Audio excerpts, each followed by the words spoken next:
تحتي زبيرترا ناي نسعى مزرابن مصحافن مسلك وهذا كايل بزح بزيت نادي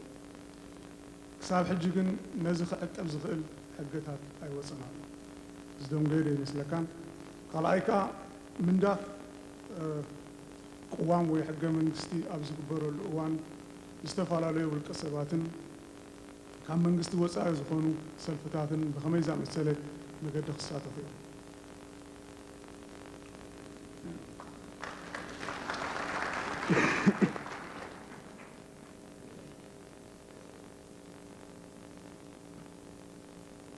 ما تكاتلنا اللغة مالتي برابزي زحلف ناي هاجراو بايتو أغيبا نتي ناي صحف حقي بزتخ على متن كم زكالاتف كخون لبوا حليفو يشرح له دلايو غزارب دلي غزارب غيليو تحقم سوى سمالتي عدونا يدخل كلنا له تحققن فورمالايز مقبارو مالت حقاون مقبارو انت زي خوينو مصحف مزراب اي تغل كلن زلمو بلبوا نايتي بايتو مسرت بزقلتفه خون كخيليو بتاغليتي اصبيقايت رداتن منالواش دغملي تغيلكا صبور حقنا بوليتيكا وسلفتات هو حقنا بوليتيكا وسلفتات والمسؤول وصي أبز من داخل أبز كبروا الأوانسي والكسبات يكونوا سلفتات كم من قصة وصاي نزفونسي بخميس عام السلام اللي تخصاته فيهم كم هزبهم تهزب بمول وخصاته سلزوغنا وخصاته فيهم أنا سلف لنا لحريكا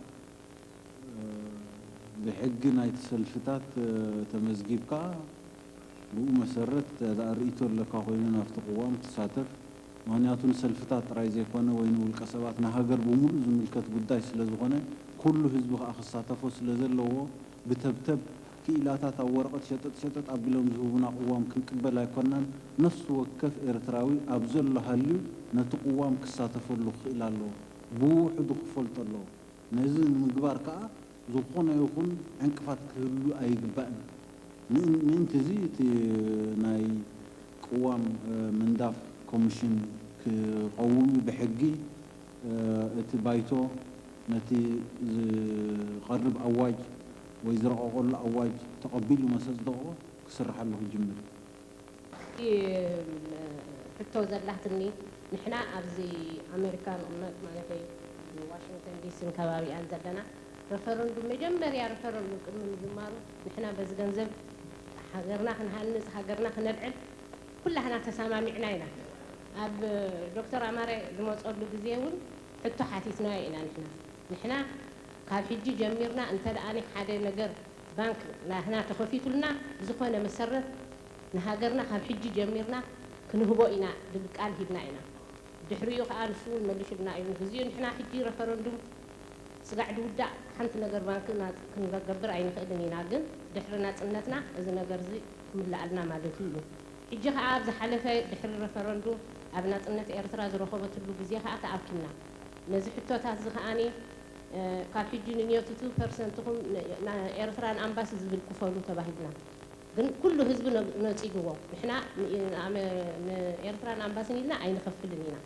ንሕና ቅድሚ ሕጂ ጠይቕና ኢና ድሕሪ ሕጂ ከዓ እቲ ዝጠይቕናዮ መልሲ ክወሃበና ንፅበ ኢና ኢልና ግን መልሲ ዝሃበና ኣይረኸብና ፀፀኒሖም ዘዝኾነ ነገር እታ ዝበልናኩም ክትገብሩ ኣለኩም ኢና ንበሃል ዘለና ግን ነዛ ነገር እዚኣ ንሕና ኣይተሰማማዕናላን ግን ኣብ ዝሓለፈ ጋዜጣ ናይ ኤርትራ ወፂኡ ዝረኸብናዮ ከዓ ምልክታት ወፂኻ እንተ ደኣነ ነዚ 2% ገንዘብ ዘይሃብኩም እትናትኩም መሰል ክቕንጠጥ እዩ ዝብል እንታሽሙ ከዓ መፂና ኣሎ ኣንቢብና ኣለና ግን ንሕና 2% ትረፍ ወላ ካልእ እንተኾነውን ንሃገርና ክንሕግዝ ንኽእል ኢና ግን እቲ ናህና መምርሒ ከዓኒ ሓላፍነትና እዩ ንሕና ክንመርፅ ህዝቢ ክመርፆሲ መሰል ኣለዎ ባህሊት እያ ኣነ ናይ ህዝቢ መሰል ክህልወሉ ኣለዎ ዋሕድ ባንክ ደየሎ كندي مهورات كندي فلاتات ناي جنزب حلفنا زخولة علونا ملا أمريكا تمريزهم كا بدنا كم قبلوا تجنزبنا ونخبريهم ግን ስለምንታይ እዩ ጥራይ ንኣባላት ጥራይ ዝድግፍ ነዚ ነገር እዚ ኣባላት ጥራዮም ዝፈልጡ ኣባላት ጥራዮም ዘካይድዎ እናበልካ ግን ህዝቢ ኤርትራ ድሕሪት ይምለስ ኣሎ ንሕና ከዓ እቲ ዕማምና ክንገብሮ ዝሓሰብናዮ ኣይንክእልን ኣለና ሕጂ እታ ትድለ ዘላ ሓንሳ እታ ትድለ ደላ ዶ መልስና መሃብቲ ህዝቢ ዝመረፆ ምግባር ነቲ ገንዘብ ምእካብ እወ ህዝቢ ይመርፅ ኣሎ እቲ ህዝቢ ድልዮቱስ ምፍፃም ግና እታ ህዝቢ ዝደልያ ከዓስ ፍፀማ የላን ኢና ንብለና እናሰደዱ ክትብለኩም ጥራዮም እዚኦም በዓል ሓጎስ እዮም ዝገብርዋ ዘለዉ እሶም እዮም መራሕቲ ያን ከነ ዕርያ ኢና ኣነ ዕርያ ኢና እታ ዕርያ ዳ ምስታይ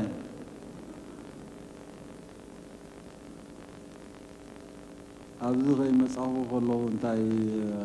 ዝብል ሓበሬታ ነይሩ ግዜ ወዘልኩም ኣለኹ ዳሕረይ ናይ ጓይላ ናይ ገለ ግዜ ጠፋእ ኣለካ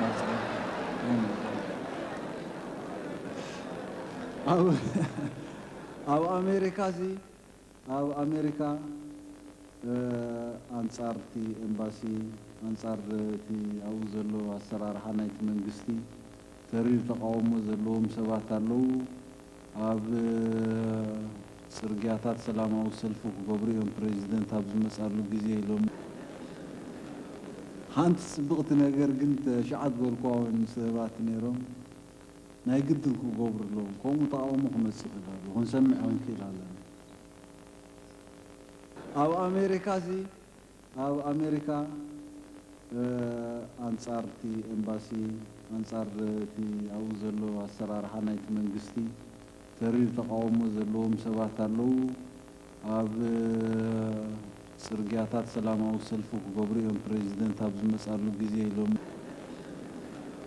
ሓንቲ ጽብቕቲ ነገር ግን ተሸዓት በልኳውን ሰባት ነይሮም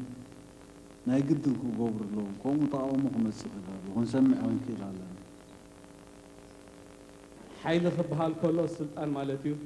ስልጣን ዝዓበየ ስልጣን ኣብ ኤርትራ ዝኽብረ ከዓስኻ ሒዝካልና ኣለኻ መሰረት ናይ ስልጣን ከዓኒ ንኣሰ ዓበየ ከምዚ እዛ ሓፍተይ ክትብሎ ዝፀንሐት ኣሎ እሞኒ ኣይሕባእኒ ካብ መሰረቱ ንስኻ መሰረት ተተኺልካ ንዓኻ ዝትክእ ሰብ ከማንሲ በቲ መሰረትካ ሒዙ ቅፅል ስለ ዝደልዮ እንታይ ትብዋ ፃብዐሉ ንህዝቢ ኤርትራ እዛ ሕቶን መልስን ከዓኒ ብዙሕ ኣባኢሳትና ከምዛ ክትብላ ዝፀናሕካ ሕጂ ሕቶን መልስንሲ ስጋዕ ገንዘብ ዝእኩብ እዮም በሪ ኣይገብርን ኢሎምና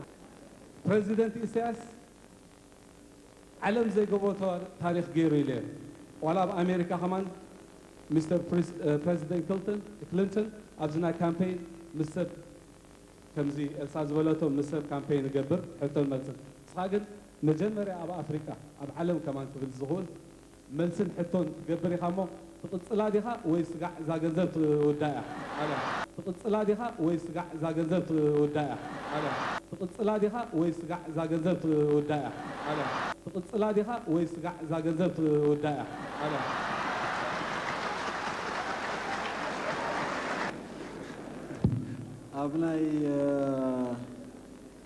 ኣብ ናይ ደቂ ኣንስትዮ እቶ ኣነ ካብቲ ዝቐረበ ርእቶ ዝተፈልየ ርእቶ ይብለይን ንቐል ዓለም ዘይኮነስ ምናልባት ናይ ደቂ ኣንስትዮ ተራ መን ፈልጦ ከመይ ገይሮም ፈሊጦሞ እንተተባሂሉ ንሕና ዝያዳ ካብቶም ካልኦት ክንምልስ ስለንኽእል ኣነ ብእምነት ናይ ደቂ ኣንስትዮ ምንቅስቃስ መሰል ናይ ደቂ ኣንስትዮ ኣብ ኤውሮጳ ኣብ ኣሜሪካ ኣብ ዝተፈላለየ ካልእ ዓለማት ኣሎ ስለተባህለ እሞ ንዕኦም ክንመስል ኢልና ዘይኮነ ናይ ብሓቂ ኣብ ጎንና ኮይነን ተቃለሳ ካብ ዝበዝሕ ግዜ ምናልባት ምግናን ከይመስል እምበር ኣነ እንታይ እዩ ዝብል ሰብኣይ ኩሉ ግዜ ተዋላዋላ ብውሕዳት እዮም እቶም ሰብኡት ሰጥ ኢሎም ዝኸዱ